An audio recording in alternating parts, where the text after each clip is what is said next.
Hello, welcome to Do It Yourself with Wayne. Today we're going to do a radon test in our house. If you don't know what radon is, basically it's an odorless, colorless, tasteless gas that is naturally occurring out of the soil, and it is a problem in large parts of the country. And radon is one of the leading causes of lung cancer, second only, I think, to smoking. But it's a serious health effect if you have a high level of radon gas in your house. And you can get test kits. We live in North Carolina, and for some period of time these test kits in North Carolina were free.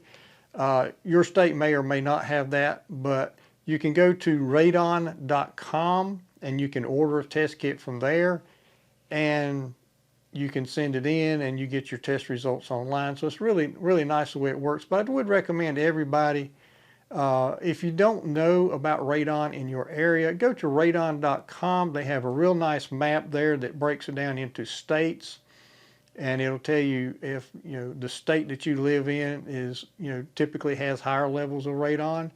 And you can click on your state and you can search by county to determine if your county that you live in typically has higher levels of radon.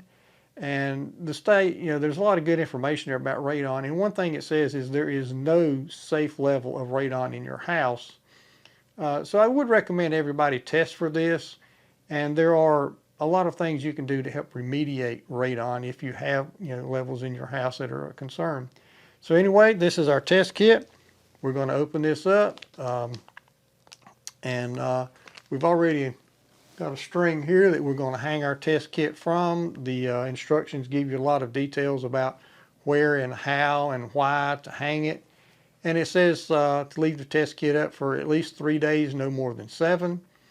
Then you close it up and you mail it off, and within 3 weeks or so you get results for the radon levels in your house. And I would recommend everybody do this, especially if you're in an area that typically has higher levels of radon. Now this is the package for our test kit. You fill out the bottom with your name and address, and I would caution you to be very careful to write very legible, because if they can't read your information, you won't get your test results. That's one thing they did indicate on the radon.com website, was it's not unusual that they get test kits that they can't give people the information because they can't read your handwriting. So make sure you're very legible on filling out the bottom. And to set this thing up, if you look in the end of it, basically you squeeze the package like so, and the cardboard in the center should fold over. And it said you may have to help push it down a little bit, but get it like that. And then you got, on this particular kit, you got the little tab here, and that's what we're going to hang it by. We're going to hang it upside down like so for the 3 to 5 days. Excuse me, not 3 to 5, but 3 to 7 days, and then we'll close it up, we'll seal it, and we'll mail it off to get our results back. At this point, we finished our radon test. We finished the time period for the test kit to hang in our house. We closed it up, we got it sent off in a timely fashion. And at this point, I'd like to talk about timeliness. This test is very time sensitive.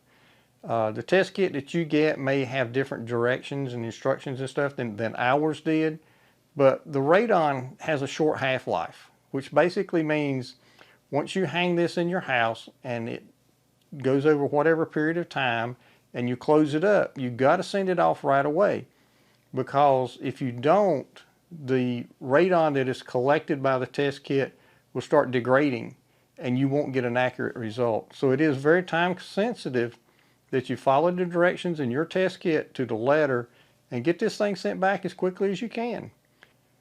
So at this point, that concludes our radon test kit, and we'd just like to say thank you for visiting Do It Yourself with Wayne, and we hope you have a great day.